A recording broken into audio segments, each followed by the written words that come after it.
So Monday morning I picked the Cougar up from the customer first thing, swapped it over for the little Jazz. I'm just waiting for Pete to come in so we can drop it down and he can bring me back up again. I forgot what a nice car this is. They've kept it in really nice condition. The interior is in really, well, pretty much as clean as when I took the car out. Gave him the car, to be honest. Not often the case. Cars normally come back and think, oh my goodness, you've wrecked it, but now they seem to be looking after it. It drives really nice. It was a really nice car this actually, wasn't it? Low mileage, I think 60,000 miles. Forget what it was when it went out the door, and it was a local car. I think it only had a couple of owners, had a full service history, and it's a really nice spec. So get it down, hopefully just sort out the one problem it's got, which is it's steaming up because it's got a bit of a leak in the boot. My next job this morning, Mr. Adrian is here to pick up the Audi A1, which I've completely forgotten about. So I need to move all the cars around because that is a non-runner. So we need to get enough room to get the trailer in. So hopefully all this starts, we don't have to get loads of jump packs out. So the only car that does need jumping is the Audi itself, because it's, do you want to take the keys there, Adrian, mate? And I will hit this on boost because it is dead as a dodo. Hold on, there we go. Let's get it on, yeah, boost. There you go, Adrian, punch it. All right, give it a few seconds to feed. Sometimes you want them to feed a little bit first. Make sure it's fully connected. And boost is on. Give it another go, mate.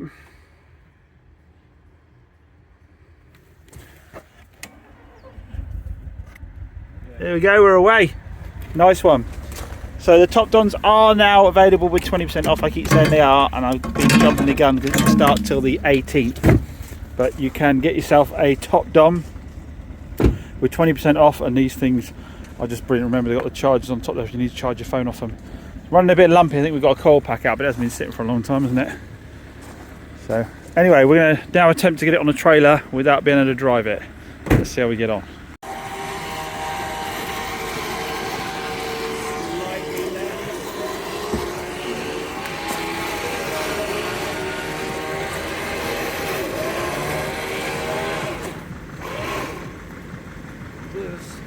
Never a doubt with A&K, is there, Adrian, eh, mate? One there all safe and sound. So we'll get it strapped down and drop her off to extra gearbox, and we'll find out how much the damage is to get this thing moving again.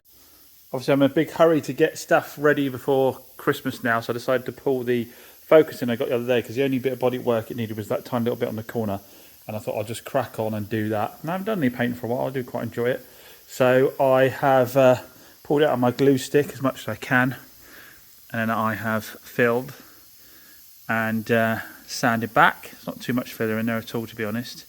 I'm filling that bit there because that feels like it could be a high spot, so I just need to maybe put a little bit more on this flat section here, because if you've got the, you see you've got the metal there and you've got the filler there, that would show you that's still a bit of a high spot there, so we need to level that out. This feels okay-ish here. We'll run a block over that and be sure of that.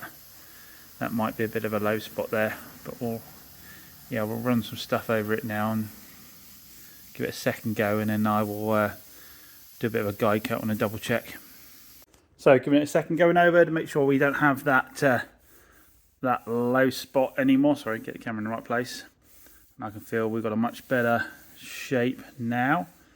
So nice and flat there. We've got a nice gradual curve there. But we'll get some primer on now, and when the primer's wet, that will give us a good idea as we lay the wet primer on to see what the shape's looking like. So we've got some filler primer down. It's a dark filler primer because it's supposed to be black underneath the colour coat.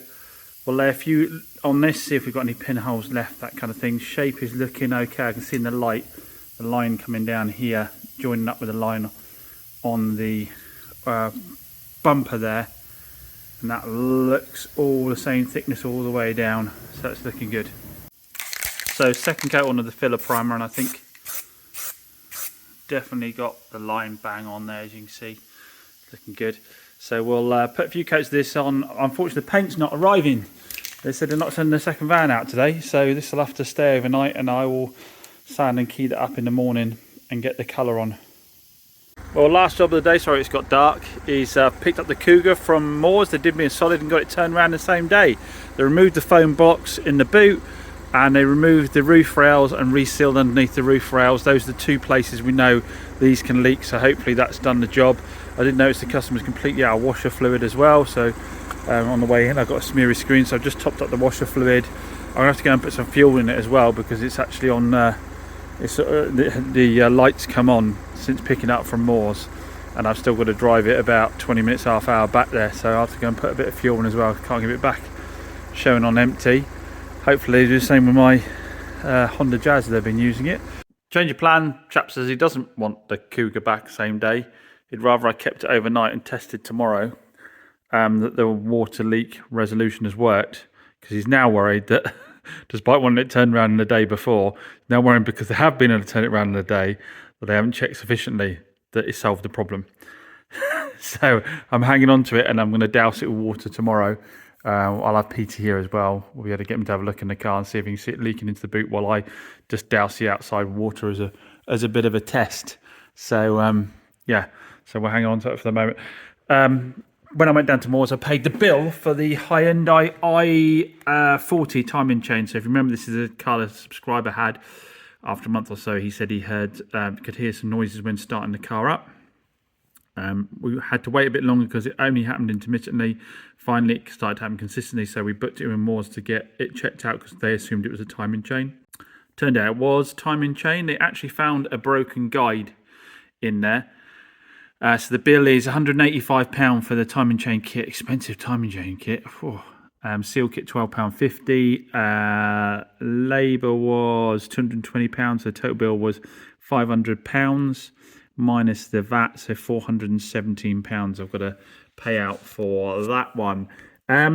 Just to point on that, I would be in my rights as a dealer to I've just replaced the guide and put it all back together with the old timing chain, with the everything old, because everything else that wasn't broken would be considered as betterment because it wasn't actually at fault, it hadn't broken. Now obviously it's good practice to do it all in one go. You wouldn't want to have that much off the engine, not have it done, but it wouldn't be a requirement, just to set your expectations for other dealers, it wouldn't be a requirement for them to replace everything. Only the actual component failed, and it'd be fair for them to say, look, if you want the rest of it changed while we've got the engine apart, we'll pay the labour for that, for the engine to be stripped apart, for the broken bit to be replaced. But if you want other components replaced while you're at it, then you need to pay up. Our subscriber had a good idea with this one. They actually went and got all new auxiliary belts and auxiliary tensioners at the same time because Moores were taking all that off. So they didn't pay any labour for that to be fitted. So they got all that fitted. They bought the parts themselves. And they did pay for the oil and filter as well. So obviously this would have been a lot more. Reason being, again, oil and filters weren't at fault, but it was due an oil and filter change anyway. It was coming.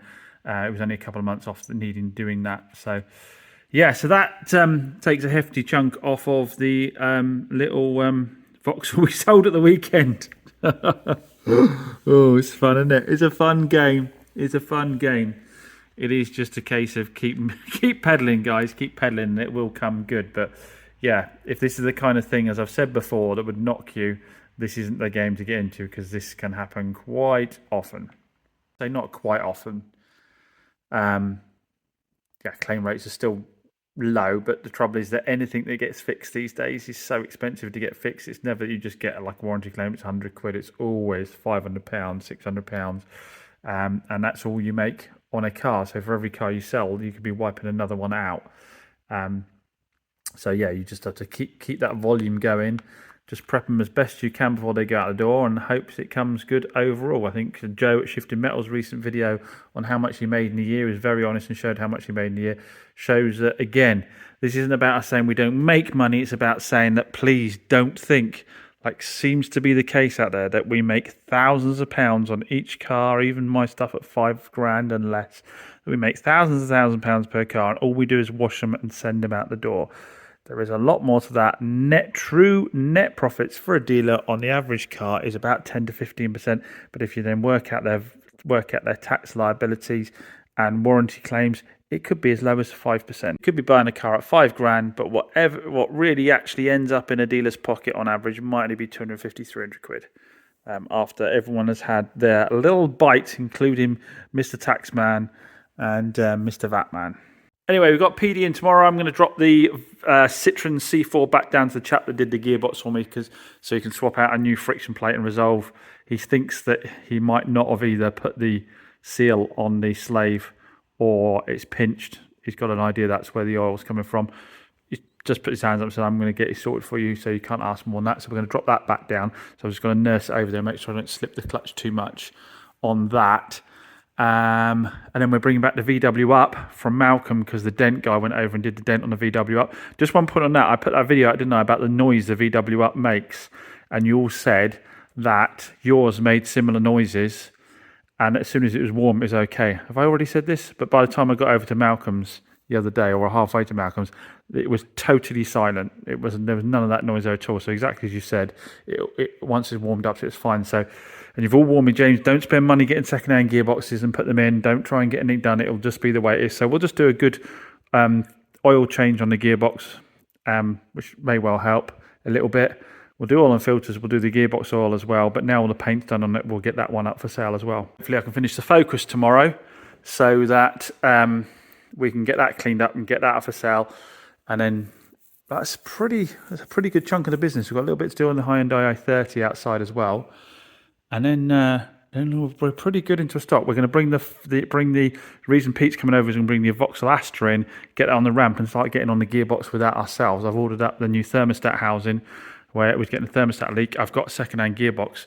So we're going to get our hands dirty and get a gearbox change done here again, speed-wise, get it all ready. And then the idea is that when I come back in after the Christmas break, whatever stock I've got left over is going to be 100% ready to go. So we can crack on getting new stock in, getting the volume we need in for that. Because I say, if you have, the worst thing about warranty claims is if you have a period where you decide to take some time off and you sell very few cars or next to no cars, all you have is warranty claims and you've got nothing to offset it against. So that can get very depressing very quickly. So yeah, you need to make sure you every month you've got a stock ready to go. Anyway, enough waffling. I will see you on the next one. Thanks for watching.